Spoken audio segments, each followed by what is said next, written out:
Expansion in Major League Baseball has been the talk of the watering hole for a little over a year and a half, almost 2 years now. People are divided when it comes to whether or not the league should add a pair of new teams. Some feel it's a great idea, would be beneficial to the league, and we all love fresh new toys. We all love the new phone. We all love the new car, the new video game console. So people that are of that mindset think that this is tremendous. There are the other type, however, that feel like the league already has too many teams in it as it is. They can afford to probably pare down one or two. Spoiler alert, that'll never happen. And adding two new teams would just dilute the talent pool even more.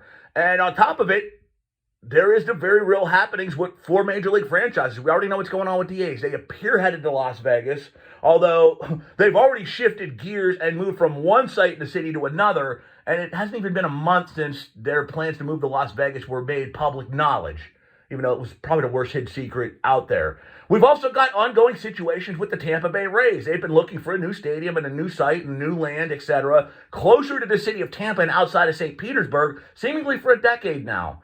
And while they've had some promising leads and promising ideas, it appears they're no closer to finding new ground and a new stadium and putting shovels in the ground than they were when this first started.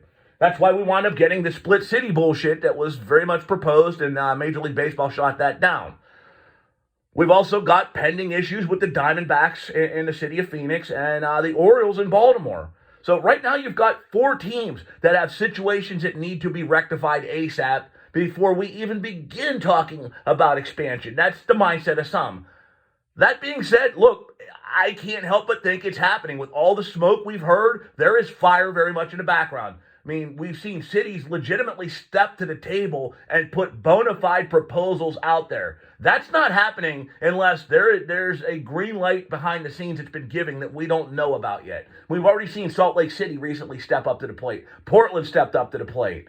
Nashville has been very vocal over the last 2 years about wanting a team. They got an ownership group, a stadium, etc. We got people in Charlotte, North Carolina. There's the Montreal factor. So all these cities are stepping to the surface and saying, hey, we want a team. That ain't happening just for shits and grins. Now, there is one market who, for the last 4 years, has been very vocal about wanting the team. They've got, in fact, their I's and T's dotted and crossed, and they are 6 steps ahead of the curve here. They've even got a moniker picked, ownership group. Yesterday, they revealed a new stadium proposal, and we'll talk about there in a minute. That is Orlando, Florida. Now, Pat Williams, very vocal. As I said, for 4 years, we want Major League Baseball in the city of Orlando. They picked the name Dreamers. They released a logo.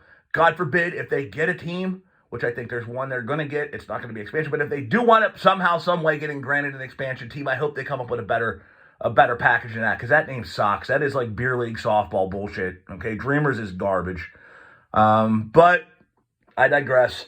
Yesterday, they took the next step in proving we are ready when they revealed renderings of a $1.7 billion stadium that is located off a state route adjacent to Aquatica and SeaWorld.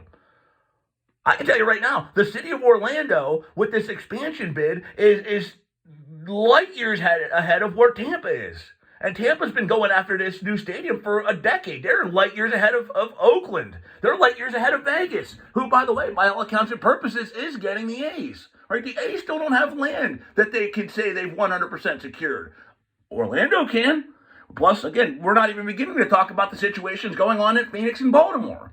So, right now, Pat Williams and the city of Orlando are making a very valid, legitimate case why they deserve a team. But I'm going to tell you this right now. It's not going to be an expansion one. And here's why. Tampa Bay, Orlando.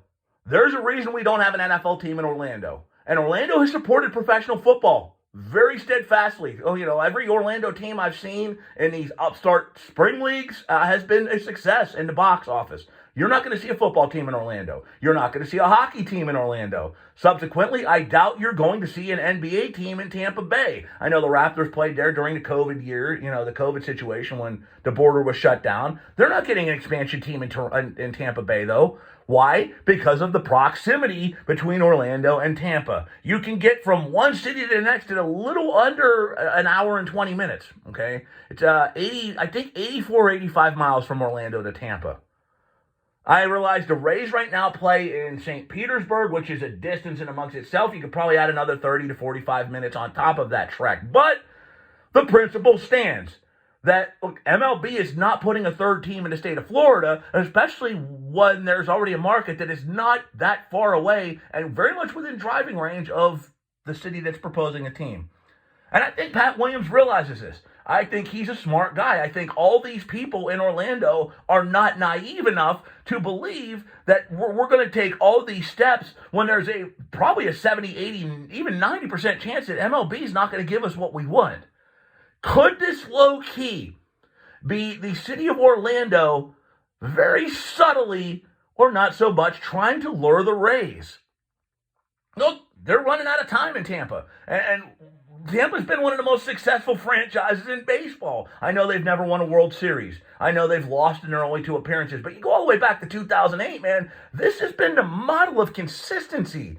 And they have been what every team that pinches the payback and pinches the pennies wants to be. Okay, I'm not going to call Tampa a small market, but they are modus operandi of how a team that doesn't want to spend with the Benjamins and keep up with the Joneses should be. They've developed properly. They've made smart trades. They've made smart international free agent signings. By the way, they have kept a couple of their own. Just signed Wander Franco to a long-term contract extension. They had Evan Longoria in town for a while. This team knows when to hold him and when to fold him. Yet they still cannot seem to get a stadium deal in place in the city of Tampa, which is where they want to be. They came close with Ivor City a couple of years ago, but it seems like even now the two sides continue to talk. They're no closer to striking a deal and putting shovels in the ground than they were when talk started back in, I believe it was 2016. So here you got Orlando, though. Hey, by the way, we've got a stadium. We've got the land. We've got the renderings. We've got the ownership group. You don't have to move that far. You know, you can still keep the sitting fan base. Now, I know some of them, if they leave Tampa, will absolutely not go to Orlando. They'll feel betrayed and pissed off. It's why people in the state of New Jersey, in a lot of cases, abandon the NBA. They don't give a shit about the Nets anymore, and they just moved literally across the George Washington Bridge to Brooklyn. But some people in Tampa won't come, but some will. Some will be more than willing to take the trip to Orlando, which, by the way, if you look at the traffic and the ugliness of the roads in St. Petersburg, it might be a little bit closer for them to get to Orlando to get to a game. So, on top of it, we don't have to see some massive divisional realignment because a team moves somewhere else, and they move to Portland or Salt Lake or elsewhere. You can pretty much keep the Rays where they're at. You're just moving from one city in Florida down the I-5 to another. And I think that's the plan that Pat Williams has. I think that he's getting all his ducks in a row, and then they're going to throw an offer. Look, you're not getting things done here in Tampa. Come on down. By the way, there was an Orlando Rays team in the minor leagues for many, many years, so you can even keep the name. It fits. It fits perfectly for Orlando. You know, and look, they're going to be by SeaWorld, this new land, this new stadium, the $1.5 billion stadium, adjacent to Aquatica and SeaWorld. I mean, the name Rays is perfect. So could that be what's in the cards? I don't have any inside information. I cannot tell you for sure. But my spidey sense is tingling big time and telling me that this is what's going on. Go ahead and leave your comments in the comment section below what you think of this idea. Am I full of it? Am I off the wall and thinking that Orlando is low-key making a pitch for the Rays and not letting the world know it? And who do you think winds up getting an expansion team or two? I can pretty much assure there's going to be two.